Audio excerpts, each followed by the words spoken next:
Un gusto, un gusto saludarles. Sean todas y todos muy bienvenidos. Estamos en esta segunda parte de este encuentro con Gonzalo Facas. Hoy compitiendo con el presidente Milei, Gonzalo, porque creo que en una hora se hace un encuentro para jóvenes del presidente Milei que está en visita a Paraguay, pero creo que el contenido y las experiencias que nos va a compartir son demasiado valiosas y más que interesados. Los que no conocen a Gonzalo, él nació en Mendoza, en Argentina, es administrador de empresas, tiene 3 posgrados en negocios y se graduó con distinción con un MBA en el IAE Business School. Eh, Tiene una trayectoria muy importante en compañías multinacionales y en Paraguay es cofundador de Edisa, una desarrolladora inmobiliaria donde actualmente es director. Como buen mendocino, además, tiene propietario de una marca de vinos, Don Gonzalo. Y esta inquietud de dejar un legado a sus hijos y la gratitud con sus mentores, que siempre es valiosa, le llevó a escribir hace poco, a publicar hace poco su libro Recordando lo Obvio, que en parte nos va a compartir. Nuevamente, muchísimas gracias, Gonzalo, por este tiempo. Adelante, por favor. Bueno, muchas gracias por tus palabras, Hugo, por la introducción. Muy buenas tardes a todos los que están presentes. Y sí, esta es la segunda parte, como bien dijiste, este es un libro que en su momento lo escribí pensando en mis hijos y después, bueno, extendí ese sentimiento de querer compartir el conocimiento con las personas que realmente aprecio y terminó siendo un ordenamiento de ideas que me llevó en un momento muy cargado de responsabilidades en mi vida a ser más productivo que nunca, ¿no? Recordando lo obvio, es un título que básicamente nos hace recordar las cosas que no son nuevas, que son cosas que las conocemos de hace mucho tiempo, que son las cosas importantes, pero que realmente las dejamos de lado por la urgencia del día a día. Estamos mucho en lo urgente y muy poco en lo importante. En la primera parte de esta presentación presenté los primeros 7 capítulos, el libro tiene 13 capítulos.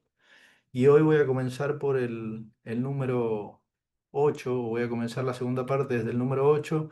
Me gustaría, Hugo, que me confirmes que en la pantalla todos están viendo esto que figura como capítulo 8. No existe una segunda oportunidad para dar una primera buena impresión. Correcto. Bueno, lo que digo con este capítulo, o lo que trato de dar como consejo, esta charla fueron 13 consejos, así la llamé a esta charla, que tiene que ver con los 13 capítulos del libro. En este capítulo hablo de que la imagen muchas veces no define a una persona quién es, pero sí define si te escuchan o no. Es muy importante. Yo siento que la primera impresión abre o cierra puertas en segundo, más en este mundo donde las relaciones muchas veces son de segundo. Las personas que realmente pueden tener muchas veces relevancia muy importante en tu vida se toman 2 o 3 segundos para tomar contacto con vos y sin esos 2 o 3 segundos no se va a dar una buena imagen o la imagen correcta que uno está pretendiendo puede ser muy grave, ¿no? Yo digo, ¿por qué olvidaba esto que es tan obvio, ¿no? Esta primera impresión que abre o cierre puertas. Y bueno, porque la urgencia nos lleva muchas veces a ir a reuniones sin estar preparados para esas reuniones, porque pensamos que lo importante es el contenido y no la forma. Entonces decimos, es tan importante lo que tengo que no importa cómo yo vaya vestido, cómo me presente, o cómo salude, o cómo llegue a la reunión, en qué horario llegue, porque lo que tengo para decir es tan importante que no importa la forma, lo cual es muy grave, y sobre todo la velocidad del juicio social. Lo mencioné antes, pero en menos de 10 segundos la gente se forma una imagen que luego es muy difícil, no hay una segunda oportunidad para revertir esa primera imagen que uno causó en los demás. A mí me gusta un libro que se escribió hace muchísimos años, pero que siempre está vigente, de Dale Carnegie, que dice, cómo ganar amigos e influir en las personas y da muchos consejos. Lo recomiendo siempre este libro. De hecho, yo lo tengo resumido y cada tanto leo un resumen que tengo en PowerPoint. Cada tanto me gusta leerlo y revisarlo porque siempre es como que es un revitalizar ideas tan elementales. Y habla de cómo prepararse y no dejar librado nada al azar cuando uno va a tener una entrevista, ¿no? Cómo prepararse, cómo estar eh, uno uno empapado en toda la información que tiene que estar empapado y ponerse en el lugar de la otra persona. Es decir, ¿qué imagen quiero que la otra persona tenga de mí? Quiero que tenga una imagen profesional, quiero que tenga una imagen de una persona que profundiza los temas, tengo una persona que se toma el trabajo de investigar con qué empresa va a tratar antes de la reunión. Es decir, ¿cuál es la imagen que yo quiero proyectar? Eso es algo que parece muy obvio, pero que nos los olvidamos muy fácilmente. Yo lo veo con mis hijos, ¿no? Y lo discuto mucho a esto y hay que tener en cuenta que el mundo ha cambiado. Es decir, si miramos el mundo, cuando uno entraba, seguramente en esta videollamada hay un montón de gente joven, pero los que somos ya mayores, hace unos cuantos años atrás, si uno entraba a un restaurante y veía a un señor sentado en una mesa con un traje, con corbata, y con un celular gigante que era prácticamente un ladrillo, nosotros teníamos la imagen de que esa persona era la persona importante, ¿no? Realmente era una persona que tenía seguramente algún cargo relevante o era un empresario importante. Hoy en día, si entra uno a un restaurante y ve a las 11 de la mañana una persona de jeans, con una remera y sin celular, sin necesidad de estar prendido a un celular, puede ser que estemos ante una persona sumamente importante, ¿no? Porque si hoy no depende de un celular, es porque realmente a lo mejor es realmente importante. Entonces lo que quiero decir es, eh, tenemos que cuidar cuál es la imagen que nosotros proyectamos. No quiero con esto decirles que tienen que ir vestidos de una manera o tienen que ir eh, preparados de una manera. Tienen que ir alineados con lo que pretenden proyectar como imagen. Y un tema que es muy delicado hoy en día y que no lo tenemos en cuenta es que también existe una imagen digital. Es decir, yo, para darles un ejemplo, jamás, desde hace muchos años ya, contrato a una persona sin antes haber revisado sus redes sociales. Es decir, la imagen, las fotos que sube, googlear, es muy buen ejercicio googlearse uno mismo.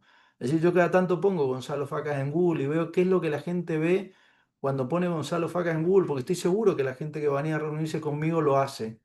¿Sí? La gente que va a venir a firmar un contrato conmigo, no tengo la menor duda que va a poner Gonzalo Facas antes de juntarse conmigo. Entonces, la imagen que uno proyecta digitalmente también es sumamente relevante, ¿no? El siguiente consejo, que es mi capítulo 9, yo hablo de copiar con orgullo, ¿sí? Y cuando digo copiar con orgullo no se trata de plagiar, sino de aprender de los mejores. Yo creo que muchas veces nosotros creemos que tenemos que inventar lo nuevo para que las cosas sean extraordinarias. Y la verdad que hay muchas cosas que funcionan extraordinariamente bien y no es sinónimo de mediocridad el copiar las cosas que funcionan bien. ¿Por qué perder tiempo en desarrollar algo nuevo si ya sabemos lo que el mercado quiere? ¿Por qué no nos obsesionamos por llegar a eso que el mercado está demandando? Copiarlo con orgullo, como le digo yo muchas veces a mi gente dentro de la organización. No estar obsesionados por ser originales, sino estar obsesionados por ser efectivos, ser concretos, llegar a eso que el mercado está pidiendo, ¿no?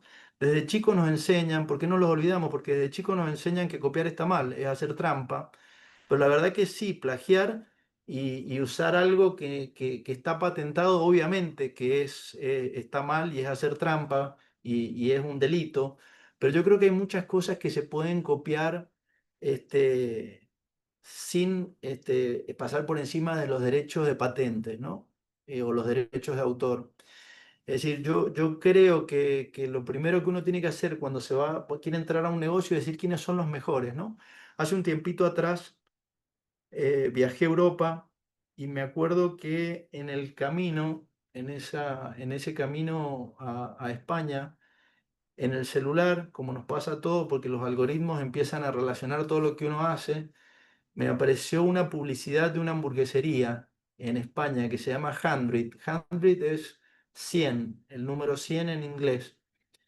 Y dije, voy a leer un poco más de esta hamburguesería porque realmente me salía como la mejor hamburguesería del mundo. Y leí un poco más. Y sí, era la primera hamburguesería fuera de Estados Unidos que había sido electa la mejor hamburguesería del mundo. Así que dije, bueno, yo estaba viajando, era mayo, y yo iba a estar en España porque primero iba a ir a Grecia, a Italia, y dije, me voy a reservar para el día que llego a Madrid, que es, creo que era el 6 de junio, y reservé, y no había lugar. Entonces busqué el 7 y no había lugar, busqué el 8, no había lugar, y me sorprendí, ya ahí ya fue la primera sorpresa, es decir, yo estaba buscando 20 días antes un lugar para una hamburguesería y no conseguía lugar. Recién el 9, que era el día que yo iba ya a volver a Paraguay, pero iba a volver a la tarde, así que el 9 a la mañana, al mediodía, pude encontrar un lugar para almorzar en Hambre. Y fui a esa hamburguesería y me llevé una gratísima sorpresa. Realmente, además de que la comida era deliciosa, el lugar era extraordinario, tenía todo lo que a uno le gustaría encontrarse en una hamburguesería. Y me encontré, gracias a Dios, con el dueño y me tomé el trabajo de hablar con él y me contó algo que Handred era, él había primero con un amigo, querían ponerse una hamburguesería en Valencia primero y se fueron a conocer las 15 mejores hamburgueserías de Estados Unidos, de Nueva York. Después se fueron a las 15 mejores hamburgueserías de la Florida. Después se fueron a las 15 mejores hamburgueserías de Alemania. Y de todas fueron sacando lo mejor y copiando con orgullo, como dice el título de este eh, capítulo 9. Y cuando llegaron a 100 hamburgueserías, sintieron que tenían la suficiente cantidad de información y habían copiado con orgullo las mejores cosas de todas las hamburgueserías. Y el resultado fue tener una hamburguesería que se llamaba 100, porque visitaron las 100 mejores hamburgueserías del mundo antes de llegar a poner su hamburguesería. Claramente tenía todas las razones para después salir electa la primera mejor hamburguesería del mundo fuera de Estados Unidos. Entonces, me parece que una técnica para recordarlo cada vez que vamos a hacer algo es decir, ¿quién ya resolvió esto mejor que yo y cómo copiárselo con orgullo? Siempre tropicalizando las ideas, ¿no? Porque yo siempre digo, claramente hay gente que hizo cosas muy buenas en Miami, por ejemplo, en la industria donde yo trabajo todos los días, que es real estate. Claramente hay alguien que hizo mejor hizo muy buenos edificios en Miami y si yo voy a Miami y copio los planos de los edificios y los traigo y hago ese mismo edificio acá en Santa Teresa, cosa que se hizo en algún momento, y bueno, te vas a encontrar con departamentos de 600.000 hasta 1 millón de dólares, con cocina integrada. ¿Qué significa cocina integrada? Que la cocina está integrada al comedor, ¿no? Es como entonces, la pregunta concreta que me hago es, ¿qué persona en Paraguay que se compra un edificio de, 1 millón de dólares cocina él y no tiene a alguien que le cocine? Entonces, eso es agarrar y copiar las cosas, pero tropicalizarlas, traerlas al contexto donde tiene que realmente tener lógica en el mercado donde estamos, ¿no? A lo mejor hay cosas muy buenas en cuanto a diseño, en cuanto a dimensiones, en cuanto a gusto, a cocheras, a rampas, cosas que son extraordinarias para copiárselas a los americanos, pero hay otras donde las tenemos que tropicalizar y copiárselas a los departamentos que ya están acá y que han hecho las cosas muy bien localmente. Sí, espero que haya podido transmitir el concepto. El siguiente consejo que doy en mi libro, en el capítulo 10, acá desarrollo algo que me apasiona y me ha apasionado toda la vida es la rentabilidad oculta del buen nivel de servicio. Es decir, un buen servicio convierte lo ordinario, lo habitual en extraordinario. Y acá todos somos expertos porque todos los días consumimos servicios. Y cuando a mí siempre me sorprende que cuando le pregunto, arriba del 95% de los empresarios a cuales le consulto, les digo cuál es su forma de diferenciarse de la competencia y me hablan de la calidad de servicio. Pero con esa misma sorpresa, menos del 10% de los que les consulto y me responden eso, miden la calidad de servicio que tienen en su empresa. Es decir, creen que es este, su arma estratégica para competir, pero ninguno lo mide. Es decir, por eso le hablo la oculta rentabilidad, porque la verdad es que nunca tenemos de ser conscientes cuán rentable es eh, la calidad de servicio. Ahí veo que Mercedes levantó la Sí, mano, con todo gusto me pueden interrumpir. Adelante, Mercedes. una preguntita, porque estuviste también en Argentina y sos argentino. ¿Te parece que el buen servicio en un país como Argentina es mucho más exigente desde el punto de vista del consumidor? En Paraguay inclusive se dice que el afecto es más importante que el respeto, ¿verdad? Entonces te pregunto cómo también un país que está tan cerca del nuestro tiene un consumidor que es mucho más demandante, ¿verdad? Bueno, yo creo que la exigencia no tiene que ver tanto con la cultura o la idiosincrasia de un país, sino con la cantidad de competidores que hay en la industria. O sea, es directamente proporcional es decir, yo les aseguro que el argentino es mucho más exigente con Aerolíneas Argentina porque tiene dos o tres aerolíneas más con cual viajar a determinados destinos que lo que nosotros podemos llegar a hacer con Copa, que es la única aerolínea con la que podemos ir a determinado destino. Es decir, si nosotros tuviéramos tres aerolíneas y claramente nosotros seríamos mucho más exigentes. Se entiende lo concreto. Es decir, yo siento que Telecel en un momento, cuando se llamaba Telecel y no Tigo, tenía el 80% del mercado y era muy poco. Vos ibas, yo me acuerdo, y esto todos se van a acordar los que tienen mi edad seguro, que yo cuando había llegado a Paraguay vos tenías un problema en el celular y te ibas y se sentabas ahí en Mariscal López y República Argentina y por ahí podías estar 2 horas esperando a que te atendieran. Hoy 2 horas te cambias de compañía de teléfono si tenés que esperar 2 horas. Entonces, todo tiene que ver con la cantidad de competidores que hay en el mercado. Por eso es que lo que se ha digitalizado el mundo en cuanto a servicio y hace que todos tengamos que estar mucho más despiertos y cada vez este tema de la rentabilidad tiene muchísima más trascendencia, porque es tan fácil para una persona mudarse a la empresa competidora. Cada día va a ser más fácil y eso nos va a llevar a estar muy, muy despiertos y viendo qué es lo que nuestro cliente nos demanda. Por eso la pregunta concreta sería, ¿por qué nos olvidamos de esto? Si todos los días consumimos servicios, ¿por qué nos olvidamos? Y bueno, las presiones diarias nos llevan a que determinados niveles de eficiencia de servicio que tienen nuestras empresas pasen a un segundo plano y nos dedicamos solamente a lo urgente.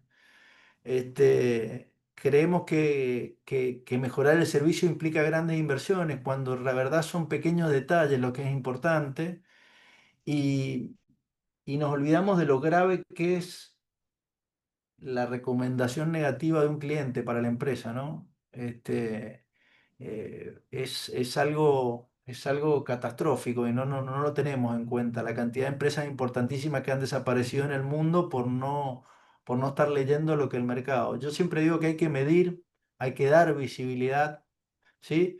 Hay que tener vietnamitas. A mí me gusta hablar me acuerdo que hace muchísimos años escuché a un disertante, Miguel Ángel Cornejo, mexicano, y para los de mi edad, él ponía un ejemplo que era clarísimo. En toda película antigua de la guerra de Vietnam había una función que cumplía un soldado del escuadrón americano que no existía en los escuadrones vietnamitas, que eran autónomos.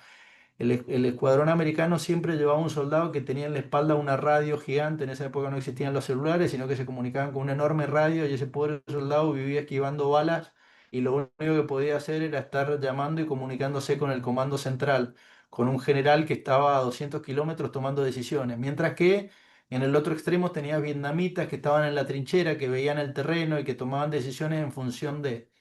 También siempre digo que los extremos no son buenos porque terminó la guerra y 3 años después seguían existiendo unidades vietnamitas que pensaban que seguían en guerra, pero, pero ese darle los conceptos vitales a los empleados de qué nosotros esperamos como empresa, de calidad de servicio, de cuán rentable tiene que ser el cliente para que ellos tomen decisiones en la trinchera y se transformen en unidades independientes, para mí es fundamental para las empresas. O sea, es en lo que deberíamos trabajar los ejecutivos todos los días, en empoderar a nuestros empleados a que sean eso, usando el ejemplo de esos vietnamitas en las trincheras que tienen claro que tienen que qué decisiones tienen que estar tomando para los clientes estén sumamente satisfechos. Yo digo que hay que cuidar la percepción. Hay veces que el cliente no está buscando lo que nosotros pensamos que está buscando. Es muy importante tener en cuenta que el cliente saca del paquete lo que él entiende por calidad y no es lo que nosotros ponemos dentro del paquete. Es decir, con el concepto estándar de calidad, a lo mejor un jean debería ser perfecto, un pantalón debería ser perfecto, no debería tener ninguna mancha, ni rotura, ni...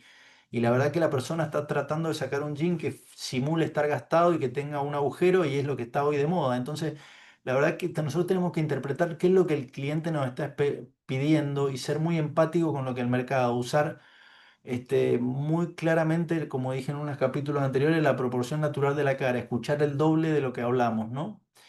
Y lo último que siempre recomiendo en este aspecto de la rentabilidad y de la calidad de servicio es que siempre nosotros llegamos en nuestro día a día, a nuestro trabajo, a nuestro punto de partida, a trabajar en calidad y lo primero que hacemos es mirar las encuestas, qué está mal y ponernos rápidamente a modificar lo que está mal.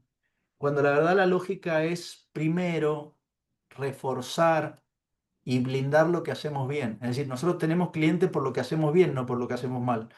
Entonces, muchas veces en el afán de mejorar lo que estamos haciendo mal, modificamos lo que estamos haciendo bien y eso es gravísimo. Es decir, lo correcto, el orden correcto, la cronología correcta es primero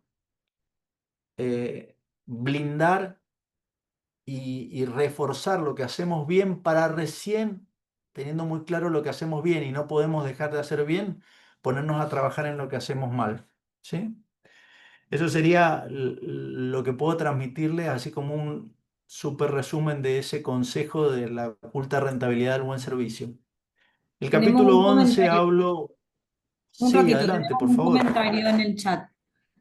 Natalia Lange nos dice, cuando habla de cuidar la imagen digital, ¿recomienda tener una página personal y otra profesional o es mejor manejar ambos aspectos en una sola? No tengo una recomendación al respecto. Yo en algún momento les cuento, creo que cada caso es distinto. Veo muchas veces brokers en la industria donde yo estoy que tienen una personal y una profesional. Yo muchas veces eh, es como que no termino la persona es una sola. Entonces, por más que tengas dos páginas y te van a aparecer, o por más que tengas dos perfiles, te van a aparecer, o vas a encontrar el otro. Es decir, yo no creo que haya un consejo único. Sí creo que hay un consejo que uno mismo se puede dar y qué es lo que uno quiere proyectar al mercado. Y para cada una de esas respuestas hay una solución eficiente. Hay algunos que quieren proyectar al mercado, ser un profesional y a lo mejor darle toda la fuerza a la página profesional y dejar una página personal para solamente los amigos íntimos. Pero Pero es muy importante entender que hoy en día el que no agregue contenido a esa página no va a figurar, o sea, no va a trascender, no va a ser relevante en el mercado. Entonces, mi recomendación es buscar el sistema que a uno le sea más eficiente para transmitir lo que uno quiere transmitir al mercado. Les voy a decir lo que yo hago. Yo tengo un Facebook que los señores mayores como yo usamos Facebook todavía. Por cierto, a mí me funciona muy bien en mi industria porque los que son viejos como yo y tienen Facebook son los que finalmente me compran. Yo siempre le digo a mi gente de marketing que es más joven, no, no menosprecien a los viejitos de Facebook porque somos los que finalmente compramos. Y, y también tengo un Instagram que en algún momento era como más reservado y veo como que de golpe yo no tengo problema en que una persona que me está evaluando profesionalmente me vea a mí en alguna foto con mi familia. y que me vea en alguna situación más personal. Yo creo que yo soy una sola persona y la foto de cómo comparto con mi familia las vacaciones también le habla a él de cómo soy yo para tomar una decisión de invertir en un proyecto mío de real estate. Entonces mi decisión es que yo en todas mis redes pienso que me va a estar viendo mi amigo y me va a estar viendo la persona que está decidiendo comprarme un proyecto en Pozo y que tiene que confiar en mí. Y he decidido que en función de eso filtro lo que voy a subir a mis redes sociales. Hay veces que hay alguna foto haciendo una locura con mis hijos que me encantaría subir, pero digo, la verdad que no sé si es lo que tengo ganas de que vea todo el mundo. Y esa la comparto en el chat de la familia y hago ese esfuerzo, ¿no? Perdón si es muy vago mi consejo, pero creo que no hay una receta única para todo el mundo. Cada uno tiene que buscar qué es lo que quiere transmitir. Pero seamos conscientes de que tenemos una imagen digital muy poderosa y la gente ya, antes de recibirnos, ya tiene un preconcepto nuestro, que muchas veces es difícil cambiarlo por más que tengamos un recontra contenido, ¿no? No sé Buenísimo. si seguimos al siguiente capítulo, Seguimos al siguiente. Muchas gracias, dice Nati. por favor. Porque siempre se hizo así, es el siguiente. Yo creo que lo único que si lo único que te dije el pasado, lo único que vas a lograr es quedarte en él. Es decir, de hecho le atribuyen a Einstein una definición de demencia que es querer lograr resultados distintos haciendo exactamente lo mismo. Y bueno, y esa frase de que porque siempre se hizo así, a mí cada vez que me responden eso, a mí es como una alarma, algo que me llama poderosamente la atención. Eh, a mí me gusta mucho poner el ejemplo de un experimento en donde se ponen 5 monos en una jaula. En el medio de la jaula se pone una escalera que subiendo por esa escalera permite llegar a un racimo de bananas que están colgados arriba de la escalera. Cuando uno de los monos sube por esa escalera, los otros 4 reciben un chorro de agua fría, muy fría. Cuando el mono baja y trata de subir el siguiente, bueno, los otros 4 reciben el chorro de agua fría. El instinto y esta repetición de este experimento hace que en algún momento todos los monos entiendan que si alguno intenta subir la escalera, los otros 4 lo atrapan y lo agarran y no le permiten llegar al racimo de bananas. El experimento sigue sacando a uno de esos monos que han recibido el chorro de agua y ya tienen esa conducta y reemplazándolo por uno nuevo. Cuando ese mono nuevo ve a todos sentados y ve que por la escalera puede llegar al racimo de banana, lo primero que hace es tratar de subir la escalera y los demás lo atajan. Y así el experimento podríamos repetirlo sacando todos los monos y que en algún momento sean 5 monos que nunca en su vida han recibido un chorro de agua fría. Pero les aseguro que la conducta va a ser que cuando uno trate de subir por la escalera, los demás le van a pegar y lo van a atajar. Si uno pudiera preguntarle a esos monos por qué están haciendo eso, te responderían porque siempre se hizo así.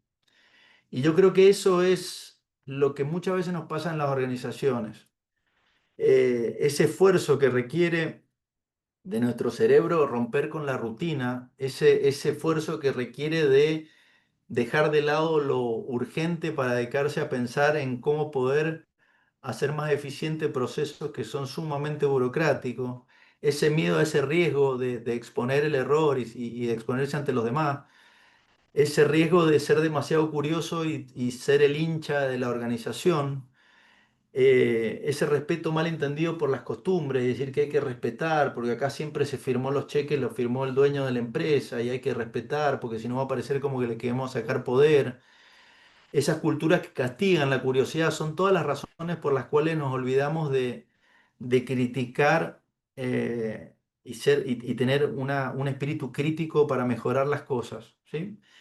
Y ahí yo siempre digo que hay que invertir tiempo en observar, en pensar, en explorar nuevas prácticas. Yo creo que estamos en un momento del mundo donde hay un montón de procesos obsoletos en función de las nuevas tecnologías que están apareciendo y no los estamos aprovechando. Creo que hay muchísimas cosas que nosotros podríamos aprovechar y no las estamos aprovechando de la tecnología.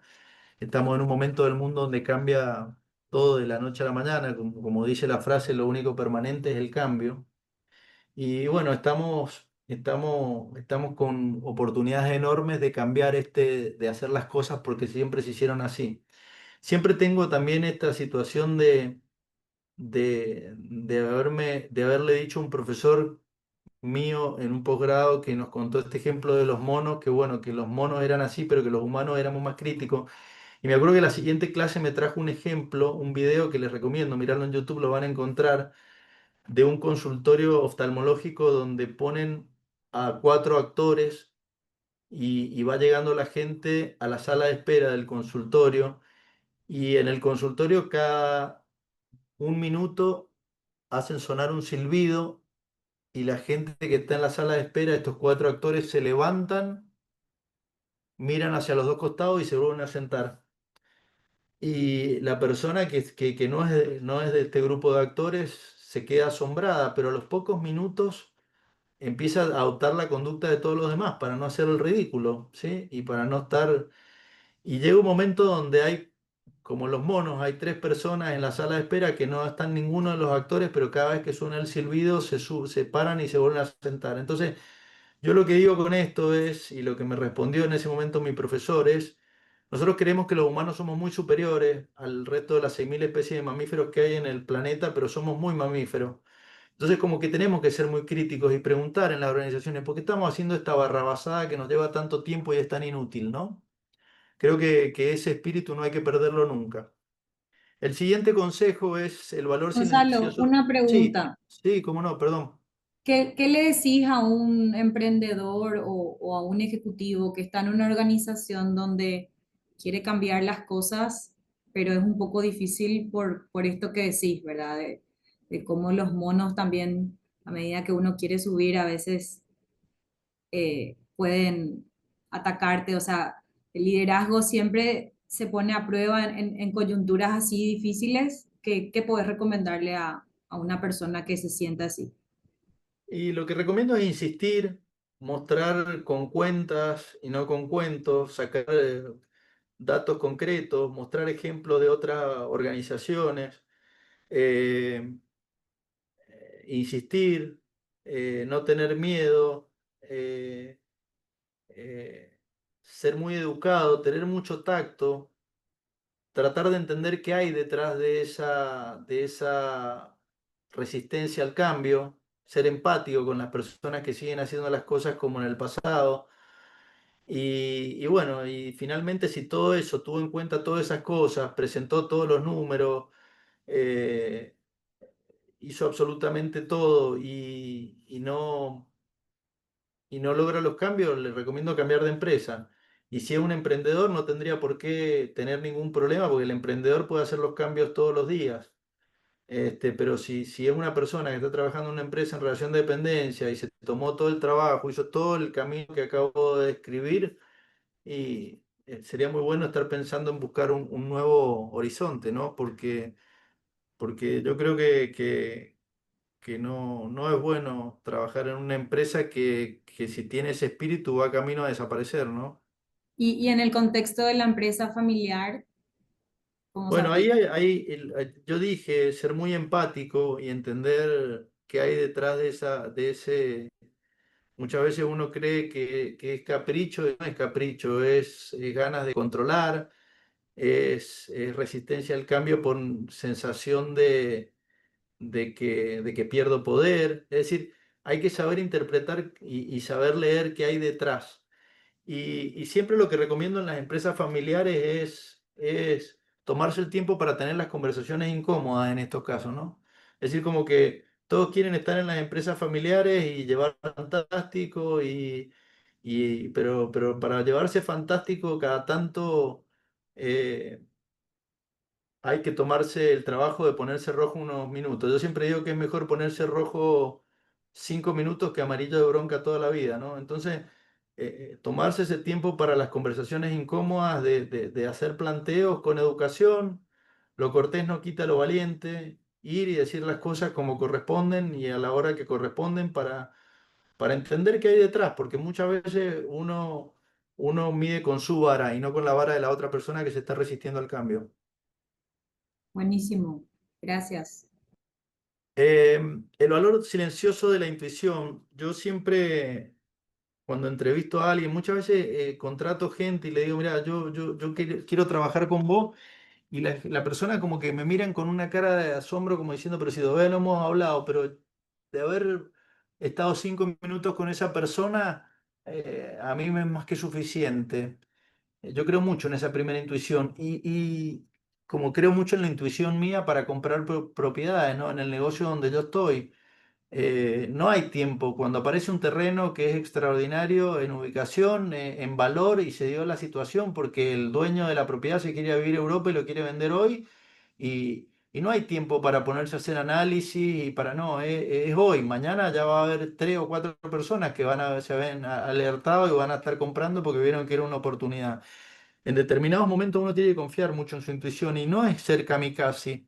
Yo contrato a una persona después de hablar 5 minutos con esa persona porque hace 52 años que entrevisto personas y yo tengo entrenado mi instinto. De hecho, yo tengo como parte de mi trabajo habitual entrevistar sin necesidad. Por ahí no hay posiciones en mi empresa, pero yo no dejo de entrevistar a 2 o 3 personas por semana y tengo una base de datos de personas extraordinarias. Es más, hay semanas que me paso, meses que me paso entrevistando gente que ninguna me parece extraordinaria. Pero cuando alguien me parece extraordinario es alguien que tengo en 5 segundos me di cuenta que sobresale. Entonces hay que confiar en ese instinto y hay que educarlo, ¿no? Eh, yo siempre digo que este capítulo del valor silencioso de la intuición no se contradice con el capítulo que yo hablo de lo que no son cuentas, son cuentos, de lo racional. Yo creo que hay datos, cuando los datos abundan y cuando tenemos cargado y tenemos toda la información y el tiempo, podemos trabajar con datos concretos y ser súper racionales.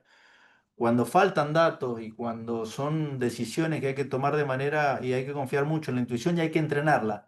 Entrenarla como un músculo, es decir, esta sensación tuve, yo lo hago mucho, por ejemplo, yo tengo muy claro, hace unas semanas atrás tuve la sensación de que el dólar había bajado muchísimo y era un muy buen momento para comprar dólares a 7.380. Yo tenía guaraníes en una de mis cuentas y decidí salir a comprar dólares a 7.380 porque dije en el corto plazo va a estar a 7.700 y me falló mi intuición.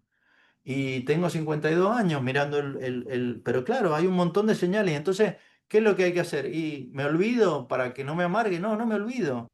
Me pongo a analizar qué fue lo que no tuve en cuenta. ¿Qué escenarios no tuve en cuenta para que la próxima vez que tenga que tomar una decisión en base a mi intuición y vea realmente de haberla tenido educada, afilada, entrenada, por decirlo de alguna manera, ¿no? Y a lo mejor también el último consejo que doy como para recordarlo es a los expertos intuitivos. Es decir, yo no manejo una mesa de dinero, yo me dedico al negocio de real estate.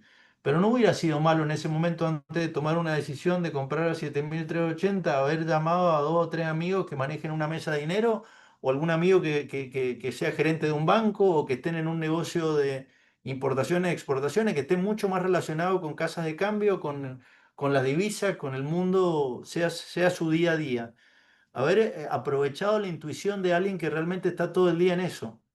Y no lo hice, realmente no lo hice y bueno, guardaré esos dólares hasta que algún día valgan más que 7.380. Ahorita si lo vendo, claramente está por debajo de ese valor. Entonces lo que quiero decir es, creo que entrenar la intuición y valorar la intuición es algo muy importante. Me gusta el ejemplo, yo puse en el libro un ejemplo que a mí me llama mucho siempre la atención, que es de un libro que se llama Blink, que en inglés significa parpadeo, donde habla mucho de la intuición, Gladwell, el autor. Él dice que entran 3 bomberos a apagar un incendio, el jefe de bomberos con 2 ayudantes muy jóvenes, muy novatos, y se ponen a apagar el fuego y tiran el agua hacia donde habitualmente se generan los incendios en una casa, que es en la cocina, y ven que el fuego no reacciona como debería reaccionar. Entonces dicen, bueno, el foco está en la sala de estar y empiezan a apuntar la manguera entre los tres hacia la sala de estar. Y el jefe de bomberos nota 2 cosas muy importantes, además de notar que no reaccionaba como habitualmente, nota primero un calor excesivo versus lo que habitualmente siente en el momento que está apagando otros incendios. Y además de eso, sienten un silencio excesivo, ¿no? Es decir, como que hay mucho silencio. El fuego habitualmente es mucho más ruidoso cuando está cerca del foco del incendio. Entonces dice, acá hay algo muy raro, salgamos de esta casa. Y cuando salen de la casa, a los pocos metros de haber salido de la casa se derrumba. O sea, si hubiera estado unos segundos más dentro de la casa, se morían, ¿no? O por lo menos participaban del derrumbe que hubiera sido muy grave para ellos. ¿Qué es lo que pasaba? Esta casa estaba construida sobre una antigua fábrica que tenía un sótano muy grande y dejaron el sótano gigante y el incendio era abajo de la casa, es decir, en la caldera que estaba por debajo de la casa, en este sótano sobredimensionado que tenía la casa. Entonces, los novatos se podrían haber dado cuenta de esto que se dio cuenta el jefe. No, el jefe se dio cuenta porque llevaba 1000 incendios apagados.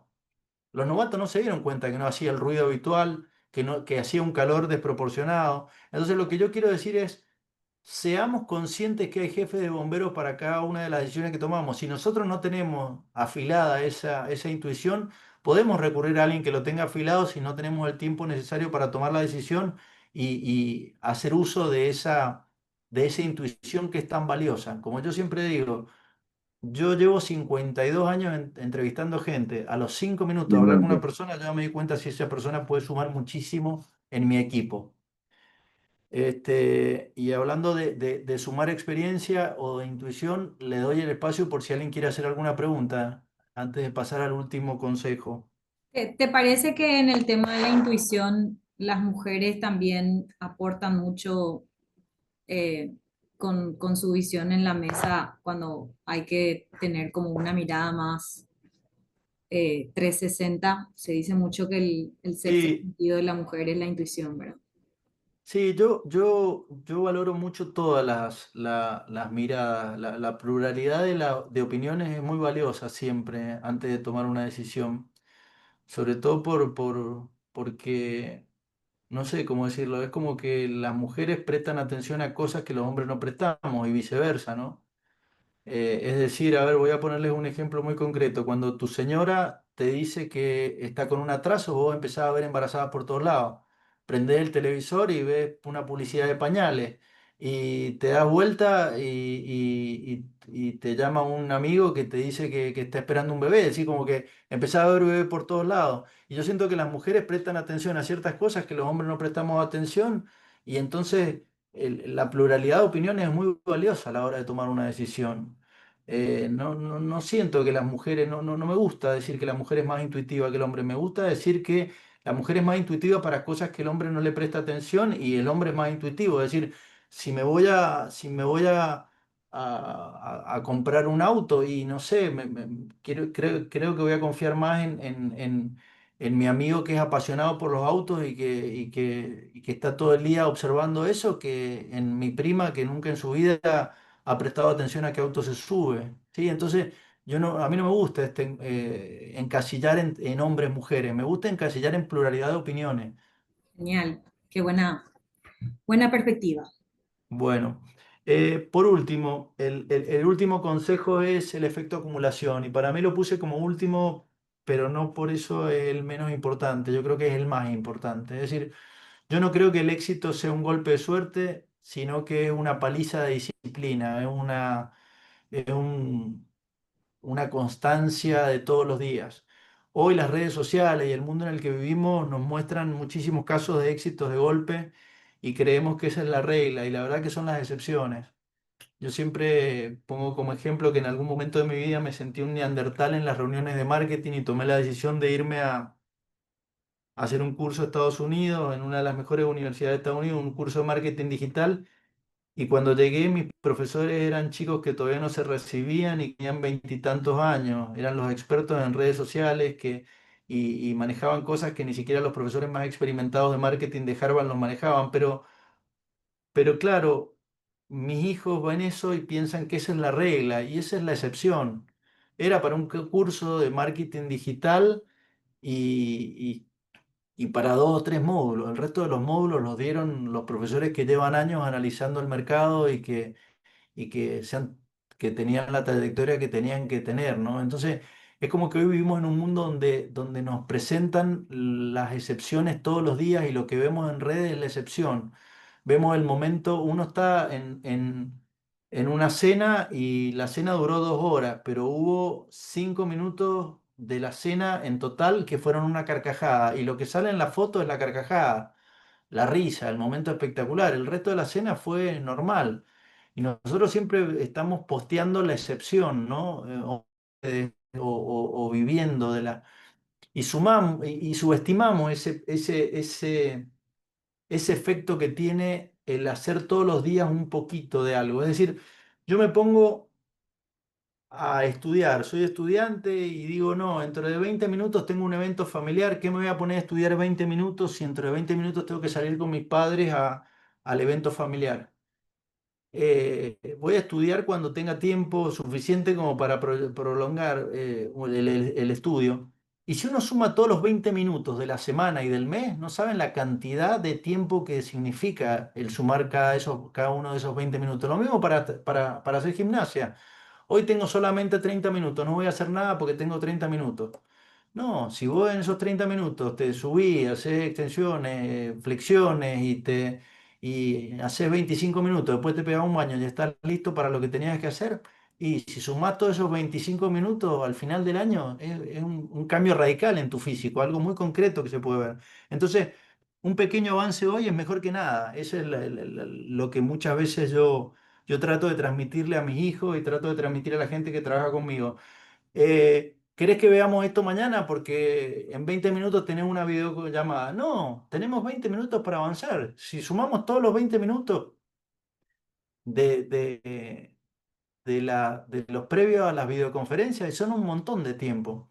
Entonces, no hay nada que se dé de la noche a la mañana. Yo creo que esa frase que dice que el único lugar donde éxito está antes que sacrificio en el diccionario, hay que tenerla sumamente presente y que a nuestros hijos les tenemos que enseñar, porque creo que a mi generación nos fue mucho más fácil entender este concepto de que había que recorrer un largo camino de constancia, y de todos los días golpear y golpear y golpear y golpear para lograr un resultado. Es decir, yo siempre pienso en el clavo, ¿no? El clavo uno lo pone y empieza a martillar de a poquito y de a poco va golpeando hasta que logró introducir la totalidad del clavo hasta la cabeza.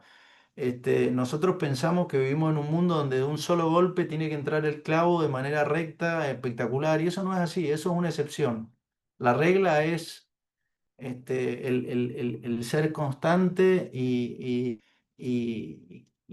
que sea la vida de uno una paliza de disciplina para lograr los resultados. Básicamente eso es el último consejo de los 13 capítulos de mi libro.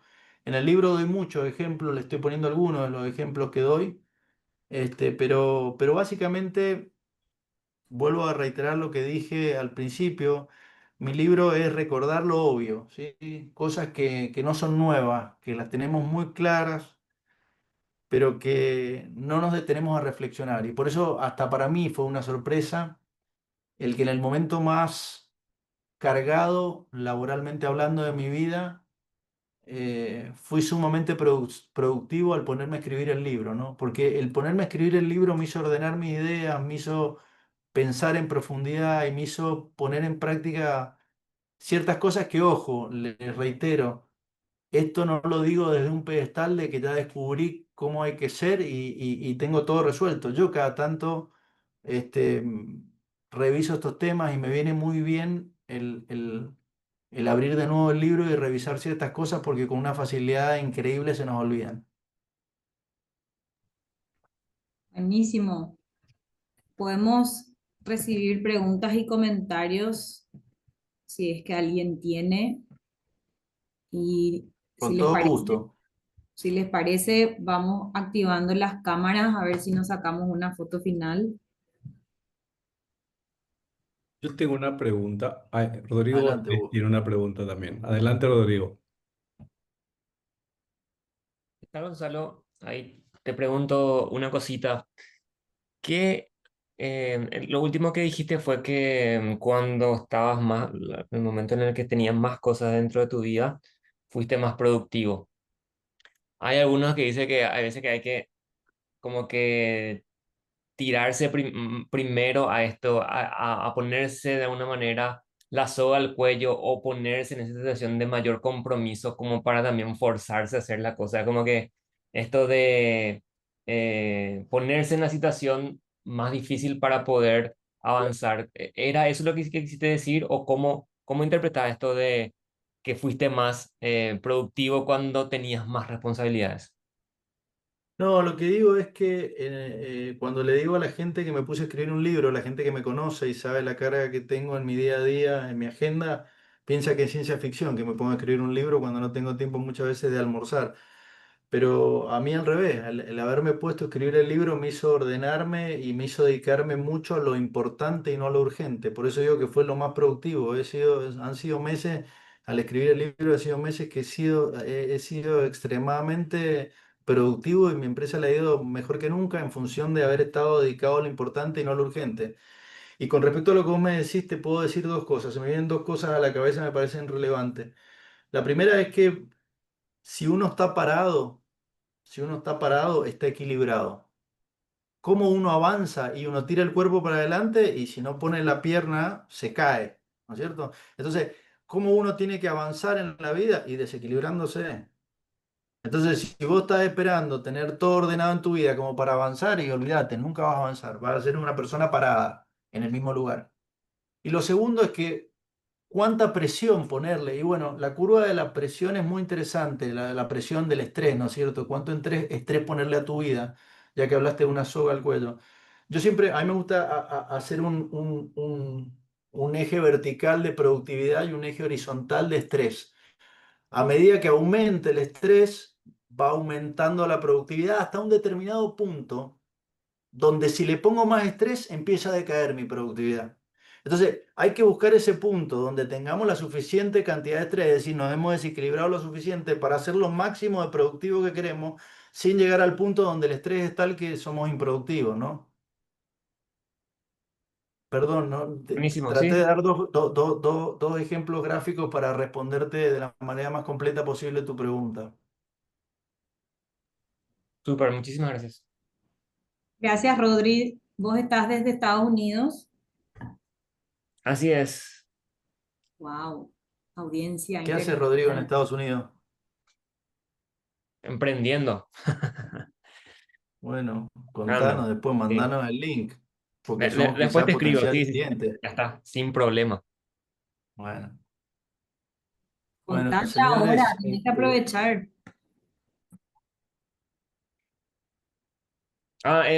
Tengo una empresa de desarrollo de software y bueno, estamos en Paraguay hace un tiempo, trabajamos aquí justamente con Horizonte Positivo también y estamos exportando también nuestros servicios a Latinoamérica y ahora a Estados Unidos también. Entonces ese es un poquito el, el negocio. bueno, fantástico, me encanta. En el libro hablo mucho de la tecnología, lo que nos está cambiando el mundo. Así que ojalá te guste. Y hablando de tecnología, también está en Kindle, por si quisieras leerlo al libro y no estás físicamente, no estás acá, puedes bajarlo en Kindle y ahí lo tenés. Gonzalo, tengo otra Por- pregunta ya que estamos. sí. ¿Cuál fue tu motivación para escribir el libro?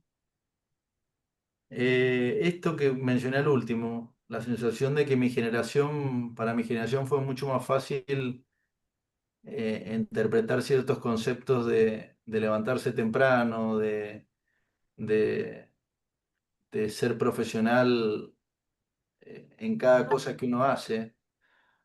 No ser profesional, entendiendo el profesionalismo no como ser bueno en algo, sino entendiendo el profesionalismo como la forma de ganarse la vida. Entonces, como contesto el teléfono, como me visto, como respondo un mail, es mi forma de transmitir mi profesionalismo. Y yo siento que mis padres los vi todo el día ser así y transmitirme con el ejemplo.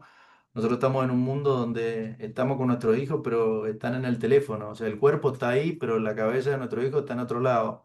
Entonces, tenía la necesidad de dejar por escrito ciertos conceptos que para mí son vitales y que quiero que el día de mañana mis hijos y la gente que quiero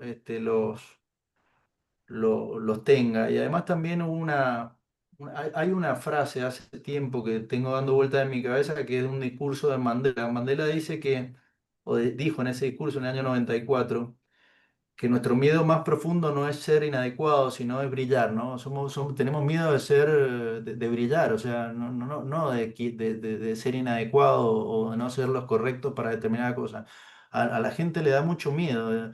De hecho, yo te diría que tuve mis momentos así de decir, che, yo estoy escribiendo un libro, solo pensar mis amigos de golf cuando se enteren que voy a publicar un libro, la variedad que me van a decir, y tenemos ese miedo a que nos hagan chistes, a sentirnos que porque ¿quién soy yo para escribir un libro? Y al revés, con toda la suerte que he tenido en mi vida, de que mi papá siempre me mandó al mejor colegio, pude ir a la mejor universidad, pude tener a los mejores jefes que se puedan tener, tuve un montón de experiencias extraordinarias. ¿Por qué no sería yo la persona adecuada para transmitir un montón de conocimiento?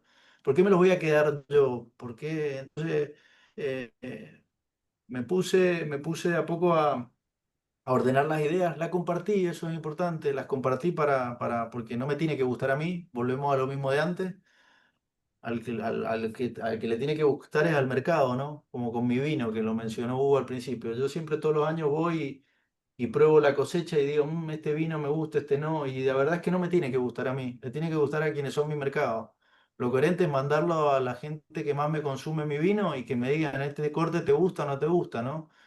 Y no es que me tiene que gustar a mí. Entonces, dicho esto, lo probé, se lo mostré a ciertos amigos que creo que son sumamente exigentes, son esas personas que te quieren y porque te quieren se animan a tener la conversación incómoda de la que hablé antes, que te van a decir, mira, no, esto es una porquería, esto no agrega valor, esto me hace perder el tiempo leyendo algo que no agrega valor.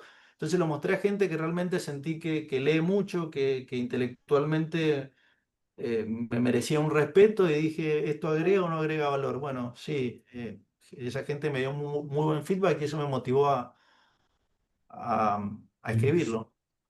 Y lo recomiendo porque, eh, a ver, Rodrigo, te diría, debe ser sumamente interesante saber cómo vos creaste tu empresa y cómo te animaste y cómo te costó llegar a determinado mercado. Y hay un montón de gente que quiere saber cómo lo hiciste. Empezá a ordenar las ideas y lo que hay que tener es un buen esqueleto donde empezás a tener los capítulos donde vas agregando. Todos los días te vas a encontrar que vas a encontrar millones de ejemplos que transmiten el concepto que vos querés transmitir, no necesariamente tuyos. Y una vez que lo tenés, hoy en día yo empecé con unas editoras geniales, María José Peralta y Gabriela Murdoch, a no perder tiempo en redactar, sino a perder tiempo en profundizar las ideas. Y después también ChatGPT me ayudó un montón. La verdad que al último, pobre María José y Gaby me aplaudían porque cuando yo quería armar las ideas para después leerle allá el capítulo, ya el ChatGPT lo había editado espectacular. Vi que tú, Excelente. no sé si hay tiempo para una pregunta más. Sí. Adelante, Rodrigo. Vi que en LinkedIn que tenés también un blog. Quería saber si ese blog fue antes o después de tu libro. No, el blog es de mucho antes. Va a ver que hay artículos del año 2016. El blog ese nació porque en una época la gente eh, yo me puse a hacer dos torres de 19 pisos de oficinas corporativas cuando se estaba haciendo el paseo de la galería, el World Trade Center, Torre Aviadores, iMac 2, Torre de las Américas. Entonces la gente me llamaba y me decía que estaba totalmente loco. Y era tal el cansancio que tenía de los periodistas que me llamaban a hablar sobre ofertas de oficinas corporativas que empecé escribiendo.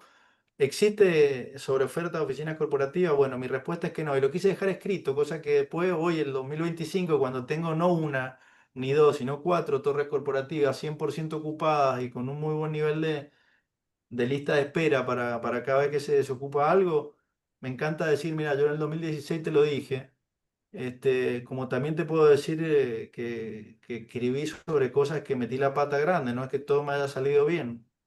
Pero nada, me gusta dejarlo por escrito. Verás que ese blog, escribo mucho sobre real estate. Cuando escribo sobre real estate, escribo sobre la categoría, no sobre mi proyecto. Escribo que le venga bien a toda la industria. Después me derrama a mí eso.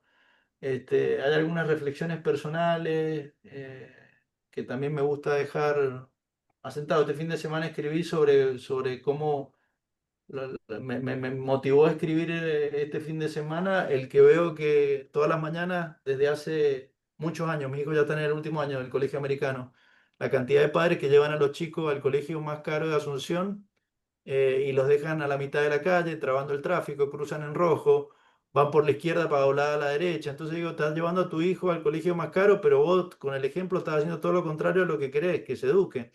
Entonces, la incoherencia hecha realidad, ¿no? Entonces, nada, me puse a escribir y dije, yo esto se lo tengo que decir, o sea, no tengo tiempo de tocarle la bocina, no me sirve de nada porque no va a cambiar nada. Quiero que alguien que lo lea, no sé, el padre que lo lea y trato de que después alguien lo lea y se tome el tiempo, diga, che, qué es cierto lo que me dijo este señor. La verdad que yo me ocupo todos los días de darle un ejemplo muy malo a mi hijo versus lo que pretendo que él tenga como ejemplo. Eso es un poco mi blog, es un dejar ideas que quiero que trasciendan. Algunas si mirás las estadísticas de ese blog me sorprende, ¿no? Algunos de los artículos los pongo y tienen más lecturas que el tiraje que tienen los principales diarios de Paraguay. Me encanta. Buenísimo. Muchas Bueno, gracias, Gonzalo. vamos No, cerrando gracias. entonces. Mechi. Sí, solamente una reflexión final. Ahí algunos ya se tuvieron que desconectar, pero que sepan que el sentido que le damos a estos espacios es abrir un poco la organización a las personas en general, a los emprendedores, a los ejecutivos.